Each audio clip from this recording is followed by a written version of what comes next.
Yeah, but I mean, Shay, you've been vlogging for, God, forever now? Forever 10 days? Well, I wouldn't call me that, God, but I'm just Shay.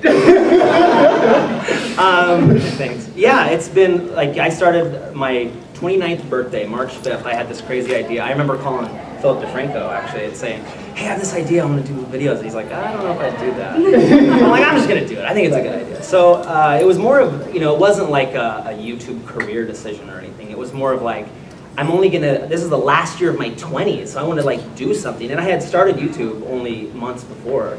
And so I thought, what if I made a video every single day, like a journal, right, almost. And it started. And that was on my second channel, you know, so I didn't expect it. That's the problem with, you know, YouTubers. They make all these channels. Right? It's like 18. That's gonna come back. You just Me and Phil's got some stuff in the works. Anyways, you know, because there's expectations. You know, YouTubers, you know, their audiences have these expectations. On Sundays, I have a show called Sleepy Sundays where I wake up and I look at my audience and I'm like, what do you want me to talk about 5 minutes after I wake up? I roll out of bed and I just sit there all sleepy and I'm like, okay, you want me to talk about Angelina Jolie? Here we go. And I find that like that candidness and not worrying so much about how you look and that realness is what really connects you with your audience. It sucks, but you know, yeah, drama sells. You know, like I was talking to Charles, bless his heart, this tumor happened and his views skyrocketed. It sucks. His dad was saying, it's a tough way to get it, but we'll take it. You know, but it is, because it's your real life. It's very real. And then when real things happen to you and you're a person who puts your life online every day, what do? You know, and so vlogging is dead is, you know, maybe that's true in the fact that it's going to be a lot harder for somebody to make a career on YouTube now, just because of supply and demand. There's a lot of supply, and it's a big ocean. You know what I mean? There's a lot more people on the site. The thing about what Olga said about you know, which one's easier and whatnot. With me acting, I improvise my stuff, and when I'll do one take and be like, that was perfect. The first time I vlogged, I was like, hey guys, it's Yusuf, delete. What's up guys? And I couldn't get it to work out. It was so much harder for me because I was being myself. So that's why I feel like it's hard. Well, some people, yeah, they, you know, you let yourself out in different ways. So some people, like, I'm very good at communicating. I like to tell my feelings, like, I tell exactly how I feel. But some people like you know, it's like, definitely comes out in a different way if you act in music or juggling. She does not juggle, she is rebranded. She does not juggle, no, I'm sorry. We should tell the story as a person. I did, I broke the microphone. Shay, I mean, you've been doing vlogging for so long. Do you ever get tired with it? I mean, I guess this is actually a question for any of you. Do any of you just get kind of tired with vlogging? Do you ever just want to explore other things? Because I feel like anyone that does something for so long, they want to branch out onto other things. Does vlogging ever become a chore? Yeah, I mean, it's our full-time job. I mean, for me not to say that is ridiculous. It's a lot of hard work. And for you to think that you can be a YouTuber just by posting stuff online it's not going to happen for you. Like, you have to work. If you ask any of these guys, it's like, I mean, yeah, it's a full, but yeah, it's like, oh, I have to vlog today? I'm in a bad mood. Hey guys, my wife pissed me off. My kids are being brats and they never listen and they never clean their room. I hate them. You know, so it does, yeah. And then, you know, me and Colette will get in fights because I'm like, did you get any footage today? Oh, we need footage. The vlog's gonna be short, you know. And I talk to Charles and Ellie, they're the same way. It's like, you gotta get footage because you gotta do it. The thing is we love it and I wouldn't change it for anything in the world. You couldn't come up to me and say, oh, here's what you can do and I'll pay you this. I'll be like, I already got the best job. I don't need that. So it is, yeah, I mean, it is because you have, especially when it's a daily commitment, it's like, whoa, every day? Every single day? And it can get tough, but, you know, that's what people are there for. They want to come out of their life and witness what your life is like, and your life isn't always great. And I probably don't do the best at like letting all that out because I usually I'm careful with what I put in, you know, and I don't want to let too much of our personal life into the vlogs. But it is. I mean, it's emotionally draining sometimes because you're letting yourself out there and you're telling these thoughts and these feelings that you have inside you, and then you read the comments, you're like, you know what you're talking about, loser. It's like, I felt really passionately about that. And the way that Shay does his vlogs doesn't necessarily work for everybody, which I found with myself. Because I was like, okay, I'm gonna I'm gonna pull my camera out, I'm gonna film this. And then like, even cut together, I was like, this is really boring. You need kids, that's the... My life is boring. He's got a cast. Instead of like filming all of my day, I came up with topics for the day so that I can get some direction. And I don't edit anything. And I actually put up a couple videos where I did edit some stuff together, and my audience was like, no, we like the fact that you're just off the cuff, real, raw, exactly. That's what they want. They want to know you because the form of internet celebrity, I guess you would call it, it's more intimate. And that's what makes it great, is because we're not just people you see on a magazine, they're people that you're a part of our lives, which is the best part of blogging, is you invite, it's a family, you make everyone your family.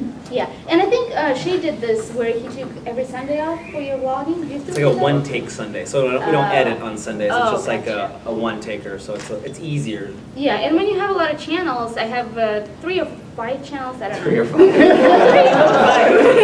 It's one or the other. Siete. And okay, math. So I've discovered that I can't vlog every day because sometimes you just get tired or you just don't want the camera in your face. So I take the weekends off. That's smart. And I film throughout. We're doing that too. And then I fake it. My weekend becomes my Monday vlog. And those are usually the best because you do fun stuff. Yeah, exactly. The thing I found with me is, like you said, like my life is boring. I wake up, I stay in bed, I don't have anything to do. So watching Shay's vlogs is like, they have so much to do and it's so interesting. So I was gonna start, daily vlogs in the beginning of the year, and then I was like, by the time Thursday rolled around, I wouldn't have any content. So what I like doing is a different kind of, personal interaction, is just going live on Ustream or any kind of live source where I can share my emotions, talk to them about my feelings, where it's not being recorded, it's just a one take. They're listening to everything, asking questions, I'm making that personal connection, and I don't have to, because I don't have anything to do, so it's like an hour.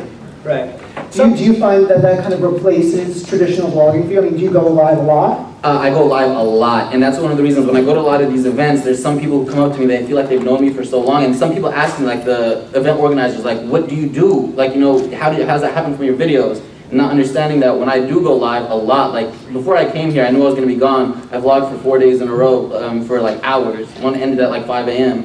where I just sat there, we chatted, shared jokes, ate, and just gave them an inside look into my life. So. Hanging out, just kicking it.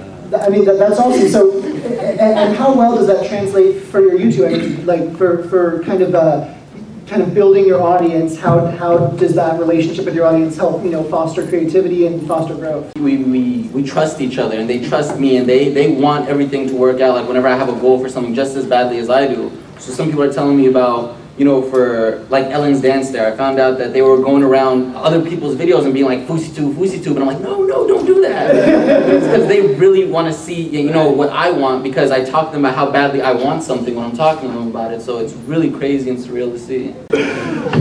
What I liked what you said though, as far as like, because sometimes when you turn on the camera and you're trying to vlog, it's like, you turn on, you're like, what do I talk about? But there's times where you're like, oh, and you're thinking about something, you have this great thing. My advice is just to write it down, write something down that you want to talk about and kind of plan what you're going to say before you turn on the camera, because you're like, I need footage, I'm going to turn on the camera, and you're like, it's like, hey guys, and you just explain what's happening. We're here, obviously, you get to see, we have eyes. What advice would you give to people who want to get into vlogging on how to, structure, how to set up vlogs, how, best practices, any kind of advice or tips on vlogging specifically? Don't overthink it. I think that's the problem that some people do. Like at my main channel, I do music. And for the first 2 years I was on YouTube, I just vlogged. And then when I started just doing music, I felt like I really lost touch with my audience in a way, like I couldn't connect with them. So I launched the second channel. And at first I was like, I don't know what to do, and I'm like trying to force things. And the second you start to present yourself as something not genuine to who you are, they'll sense it. They'll know right away, and they'll either leave you or not come to you at all. So if you're just genuine to who you are, and don't stress about it. This is supposed to be fun. But views are down.